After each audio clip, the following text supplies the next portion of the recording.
lanjutkan untuk materi saat ini masih di kitab Ta'limut Ta'alim yang pada pertemuan kemarin sampai di wal ifaq ukadzalika, dan berbuat ifaq, maksudnya berbuat ifaq. Ifaq itu artinya kehati-hatian yang tingkat tinggi menjaga dari sesuatu yang haram, itu ifaq. Ifaq itu menjaga diri kita itu sangat hati-hati, lebih teliti, apalagi kita bermazhab Syafi'i, itu tingkat kehati-hatiannya itu sangat luar biasa gitu. Nah, ini ifaq itu menjaga diri dari sesuatu yang haram, yang diharamkan.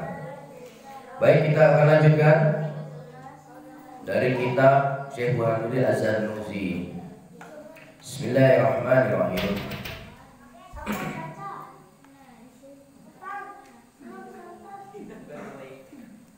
Wa yurafu dzalika fi kitabil akhlaq,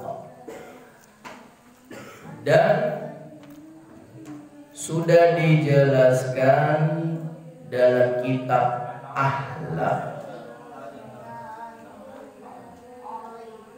Ansadani Syaikhu Al-Imamul Ajalul Ustadhu Nal Islam telah bernasyid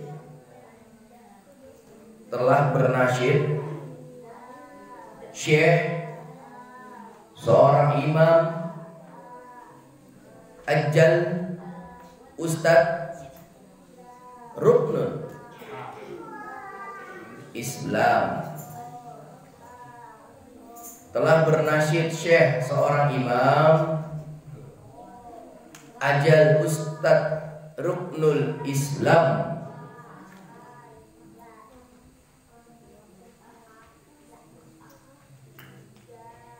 al-ma'ruf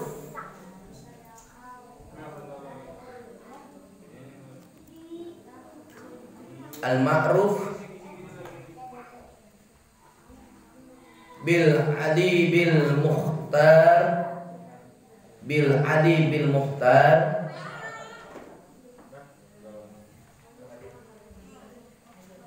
rahimahullah, semoga Allah mengampuninya.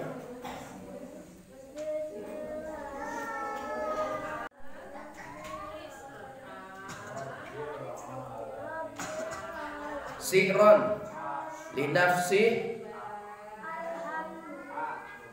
untuk dirinya, dan aku mendengar inna tawaddu'a min khisalil muttaq, sesungguhnya tawadu itu sifat orang yang bertakwa.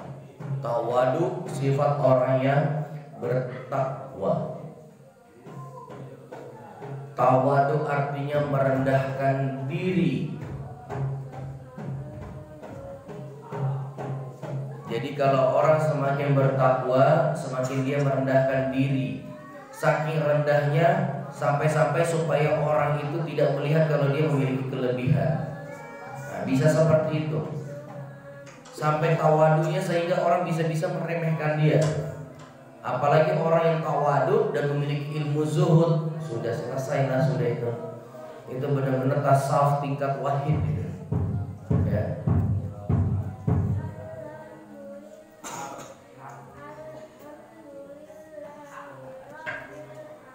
Wabihi taqiu ilal ma'ali yartaq wa minal ajaibi ahbuman wa jahir. Dan kedudukan orang yang bertakwa, kedudukan orang yang takwa diceritakan masa yang tadi itu. Dan kedudukan orang yang takwa karena sifat tawadunya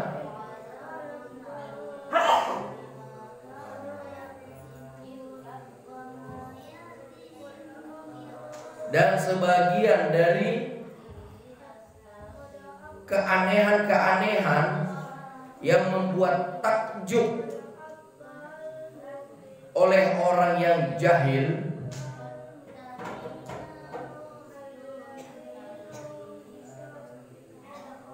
dan kedudukan orang yang takwa karena sifat tawadunya, wa minal ajaibi, dan sebagian dari keanehan-keanehan yang membuat takjub orang oleh orang yang jahil, fi halihi ahu was-sa'idu amisyaiqi, apakah ia orang yang bahagia atau celaka? Am kaifa yuhtamu umruhu auruhu, atau bagaimana berakhir umurnya si jahil? Apakah ia orang yang bahagia atau celaka? Atau bagaimana berakhir umurnya si jahil? Yang mannawa mutasaffilun au murtaq, pada hari kiamat berada di tempat rendah atau yang tinggi. Pada hari kiamat berada di tempat rendah atau yang tinggi. Wal kibriya'u li rabb bina sifatun, dan bermula kebesaran Tuhan kita itu suatu sifat. Bihi, dan bermula kebesaran Tuhan kita itu suatu sifat. Bihi, yang bihi masusotun, yang dimiliki khusus,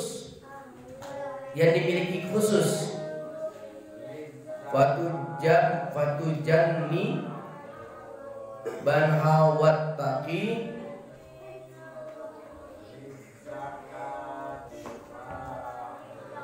yang dimiliki khusus, tinggalkan sifat takabur dan bertakwalah. Qala, berkata Imam Abu Hanifah, semoga Allah mengampuni. Qala Imam Abu Hanifah, li ashabi, kepada sahabatnya. Li ashabi, kepada sahabatnya. Azimu amaimakum wa wasi'u akmamakum, besarkanlah lilitan sorbanmu dan lebarkanlah lengan-lengan bajumu.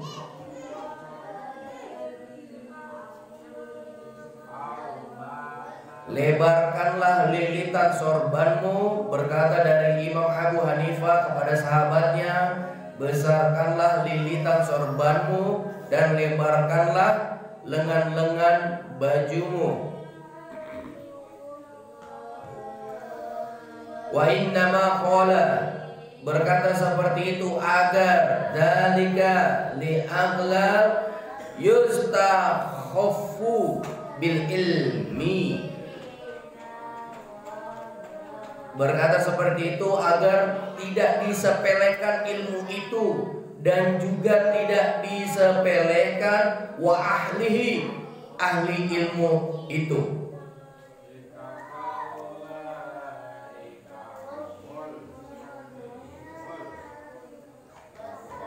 Berkata seperti itu agar tidak disepelekan ilmu itu dan juga tidak disepelekan ahli ilmu itu, Wayan bagi li talibil ilmi, dan sepantas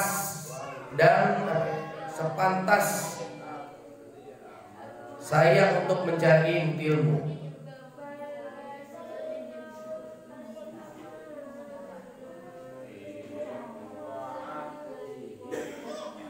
Apa maksud dari sini? Maksudnya bahwa sesungguhnya tawadu itu sifat orang yang bertakwa, dan kedudukan orang yang takwa karena sifat tawadunya. Dan sebagian dari keanehan yang membuat ini, maksudnya orang semakin berilmu dia akan semakin tawadu. Apalagi orang yang baru kenal, itu seakan-akan orang akan menganggap dia ini orang yang biasa aja.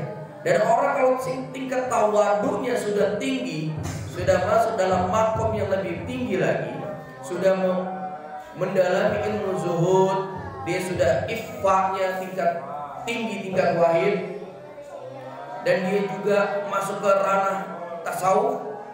Itu seakan-akan orang kalau melihat itu menyepelekan, ini orang nggak berarti apa-apa, nggak berilmu, tidak memiliki kelebihan, tidak punya kehebatan.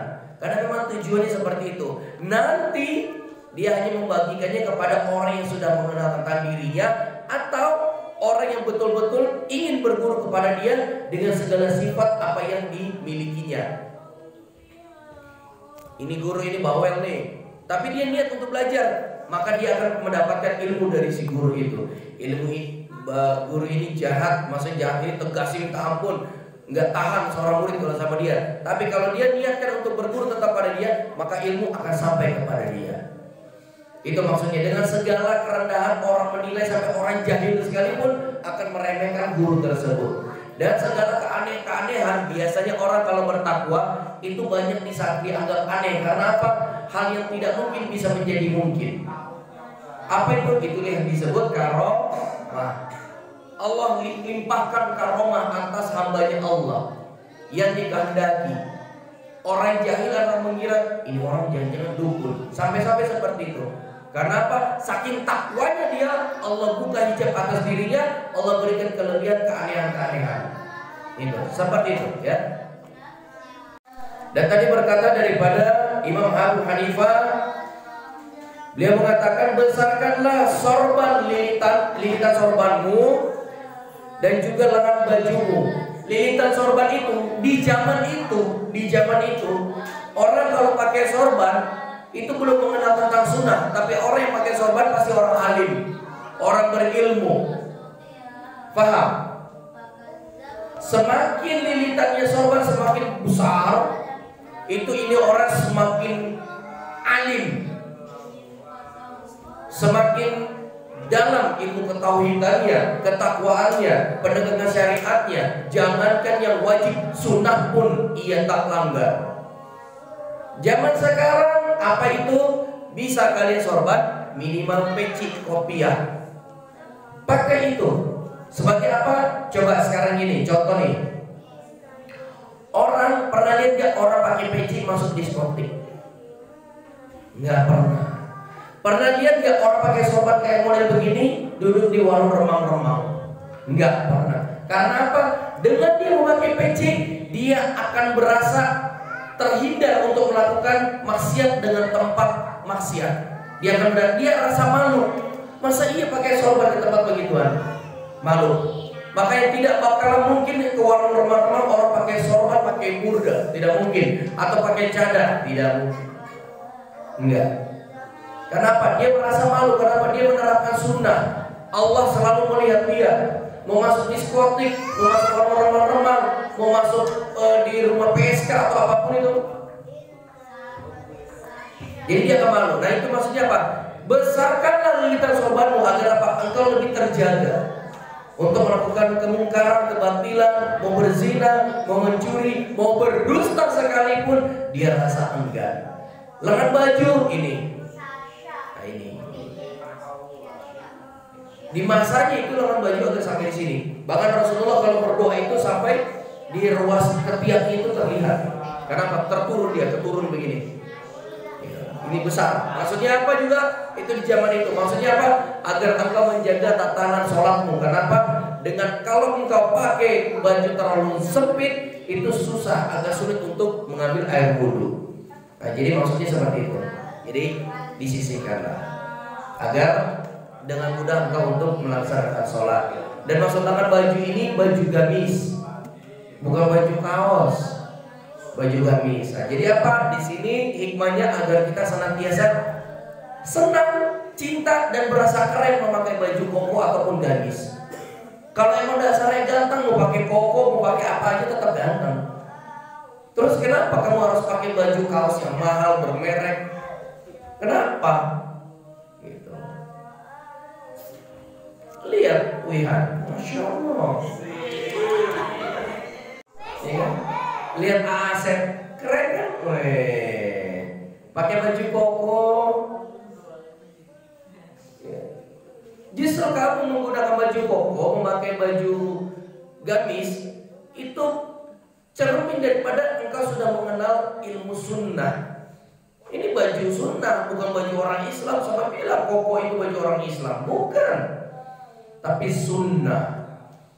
Dan juga sampai bilang baju koko itu adalah bajunya orang Arab. Sampai bilang budaya Arab itu pakai baju koko, enggak bersalah, gitu ya. Apalagi pakai apa? Mukena panjang-panjang, apa pakai jadar? Enggak, budaya Arab bukan begitu, bukan. Sampai bilang ini budaya Islam, identity.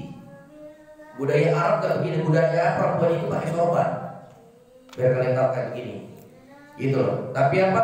Dikencengin, tapi ada manik-manik yang dijatuhin. Gitu.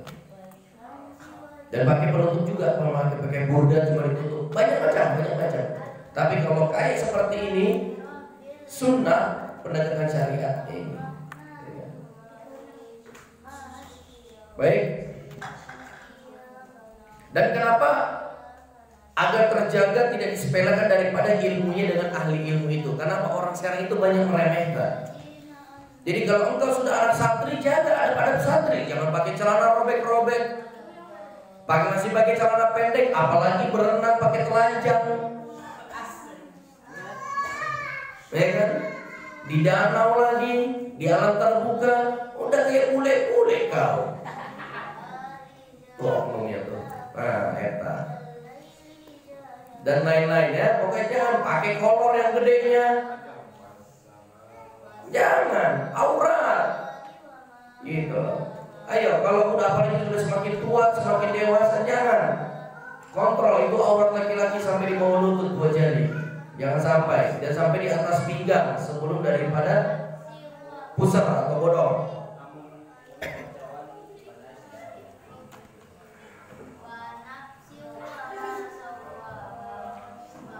Dan sepantasnya saya untuk mencari ilmu an yuhassila kitabal wasiyatil lati, mendapatkan kitab tentang wasiat. Dan sepantasnya saya untuk mencari ilmu mendapatkan kitab tentang wasiat. Kata bahar Abu Hanifah, yang ditulis oleh Abu Hanifah li Yusuf, untuk Yusuf bin Khalid As-Simti. Semoga Allah mengampuni.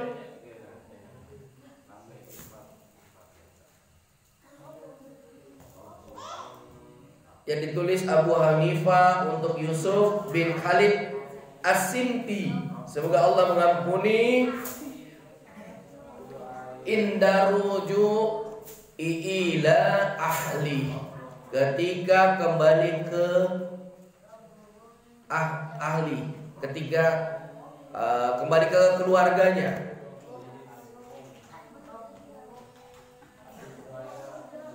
Jadi kitab tersebut ditulis oleh Imam Abu Hanifah itu untuk Yusuf ketika dia kembali ke keluarganya. Yajiduhu man yutlubuh. Buku itu bisa didapatkan bagi yang mencarinya. Buku itu bisa didapatkan bagi yang mencarinya.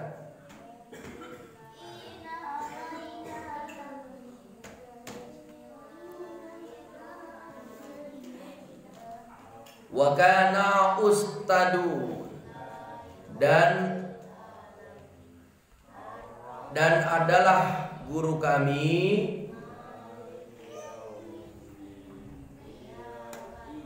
As-Saikhul Imam Burhanul Aima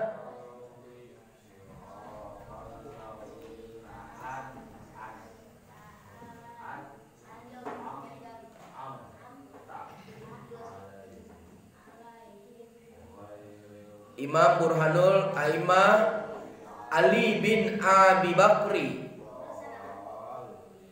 Abu Bakar bin Abu Bakar, semoga Allah mensucikan ruhnya.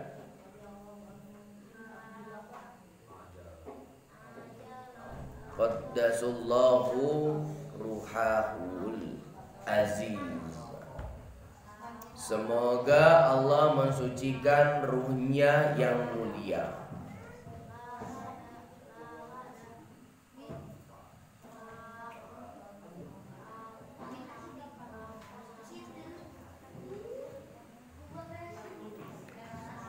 Amaroni, menyuruhku, bikitabihi indar rujuk, menyalin kitab itu ketika kembali ke negeriku. Kitab Abu Hanifah yang tulis tadi itu disuruh disalin. Menyalin kitab itu ketika kembali ke negeriku.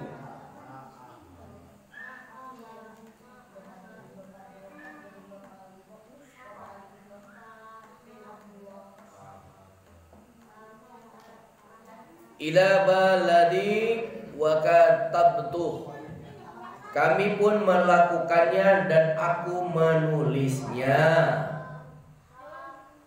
Wala budda lil mudarrih baris, dan tidak boleh bagi seorang guru, wal mufti, dan seorang mufti, seorang guru besar, fi muamalatin nas minhu, dan seorang mufti atau guru besar dalam melakukan dan bergaul dengan manusia tanpa kitab itu. Ya, jadi di sini disuruh untuk menyalin kitab yang tadi, gitu. Dari kitab Abu Hanifah disuruh salin pada saat dia akan kembali ke kampungnya. Nah, jadi dikasih PR. Sesudah orang menuntut ilmu pada satu guru, ketika sudah akan berakhir, pada mau pulang ke kampungnya atau pada saat mau liburan. Tapi liburannya kita itu kalau zaman dulu itu bukan sebulan 2 bulan. Liburannya orang dulu itu minimal setahun sekali. Setahun, ada yang sampai 4 tahun baru pulang, 8 tahun baru pulang. Kalau belajar benar-benar, jangan setengah-setengah. Orang zaman sekarang, orang tua zaman sekarang, anaknya dipondokin, itu dikatakan kagak mau keribetan sama anaknya di rumahnya, nggak mau disusahkan sama anaknya, sehingga anaknya disuruh masuk pondok. Kedua, kalau anaknya udah pondok, kepengen cepat-cepat supaya pulang dikit-dikit pulang. Ini mau dipondokin apa mau dikandangin di rumah? Ya gitu. Kalau anaknya di pondok, udah lepas. Percayakan kepada dunia kepondokan program yang akan membina, menempa anak kita. Kalau pada waktunya memang pulang, belum waktunya pulang, diam. Karena guru lebih mengetahui tentang proses perkembangan. Seperti tadi, dirasa masih kurang ilmunya, disuruh kamu salin kitab ini. Padahal bisa aja ketika balik baru nyalin. Ini nggak disuruh salin. Karena apa? Itulah guru. Takutnya nggak ada umur. Kalau bisa ngasihin sekarang, kenapa harus tunggu besok? Kalau masih bisa belajar sekarang, kenapa nunggu nanti? Kalau harus bertobat sekarang, kenapa tunggu wafat? Tobat jangan tunggu wafat. Gitu. Karena wafat tidak akan menunggu sampai engkau tobat. Kapan waktunya tiba, wafat. Ya. Dan di sini dikatakan, ditekankan pula bahwasanya tidak baik seorang guru dan seorang guru besar, seorang mufti dalam bersosial itu tanpa dia mempelajari daripada kitab tersebut. Di sini maksudnya itu. Jadi dia dalam bergaul dengan manusia, muamalah, gitu. Dan tidak boleh bagi seorang guru dan seorang mufti dalam memperlakukan dan bergaul dengan manusia tanpa kitab itu. Tuh, ada penekanan. Tidak boleh. Ya, jadi memang untuk menjadi seorang pengajar, seorang guru, itu selain dia harus memiliki ilmu, yang paling utama adalah pengalaman. Nah, nanti mungkin kalau tidak di faslun 3 atau faslun 4 nanti akan dibahas versi kiat-kiat mencari guru di kitab ini. Yang kalian ada kitab pegang itu, nanti kiat-kiat mencari guru seperti apa. Tapi versi daripada kitab Ta'lim Ta'alim karya Syekh Muhammad Azhar Nusi ini. Nah, itu beda lagi. Nah, nanti kalian akan dapatkan. Di sini kita akan masuk di faslun yang ketiga, ya kan? Faslun fi ihtiyar ilmi wal ustadi wasyariki wasabati alai. Artinya faslun ini faslun dalam memilih ilmu, wal ustadi dan guru, wasyariki dan teman, dan wasabati alai dan sabar tabah dalam belajar. Nah, itu baru dijelaskan tadi. Di dalam faslun yang ketiga ini, yaitu dalam memilih ilmu, faslun dalam memilih ilmu dan guru dan teman dan sabar tabah dalam belajar. Jadi di sini ada cara untuk memilih ilmu. Enggak sembarangan ilmu kita cari. Seperti yang sudah dijelaskan 3 pekan lalu, itu bagaimana cara ilmu yang baik, tentang ilmu hal, tentang ilmu yang mendesak, tentang ilmu yang kita butuhkan, yang bisa dimasuk konversikan yang namanya ilmu fardhu kifayah dengan fardhu ain. Itu harus kita pilih. Nah, seperti itu. Jadi di sini di faslun ketiga, cara memilih ilmu. Jadi tidak sembarangan semua ilmu asal dipelajari. Tidak. Baru kedua, dan guru, cara memilih guru yang benar. Jangan sembarangan jadi guru, memilih guru. Ketika engkau menjadikan seseorang guru, maka nasabnya itu, sanad keilmuannya itu akan engkau jalani. Nah, takutnya kalau ilmunya agak benar atau sedikit menyimpang atau tanda kutip abu-abu, itu bahaya. Bahaya. Bagaimanapun engkau sudah meniatkan dia untuk menjadi guru. Satu ilmu, 2 ilmu benar engkau dapatkan, tapi ilmu yang ketiga itu agak nyeleneh, maka tetap kamu terkena imbasnya, hilang keberkahan. Karena apa? Kamu bersanad ilmu padanya. Itu maksudnya. Ketiga, dalam memilih daripada teman, ada tata cara dalam kitab ini. Cara memilih teman seperti apa? Teman yang bagaimana? Sohih yang seperti apa? Untuk menjadikan dia sahabat harus apa kriteria-kriterianya, akan dijelaskan dalam faslun yang ketiga ini. Dan yang terakhir ditutup dengan dan sabar tabah dalam belajar. Dalam belajar memang butuh kesabaran dan ketabahan. Para alim ulama, orang-orang terdahulu itu benar-benar sabar. Kalau di pondok hitungannya paling lama 3 tahun, mau dilanjuti 3 tahun lagi itu 6 tahun, tapi itu luar biasa. Orang zaman dulu udah 8 tahun masih nyari guru lagi. Masih lagi sampai kapan? Karena belajar tidak tertutup dengan yang namanya usia. Dia menjalani rutinitas kehidupannya, menjalani mencari nafkah, menjalani dia berdagang, menjalani pekerjaannya, tapi tetap dia harus belajar. Artinya apa? Belajar menjadi seorang santri bukan pada saat usia muda atau ketika menjadi seorang murid, tapi bermuridlah engkau sampai kapan? Sampai engkau akhir hayat.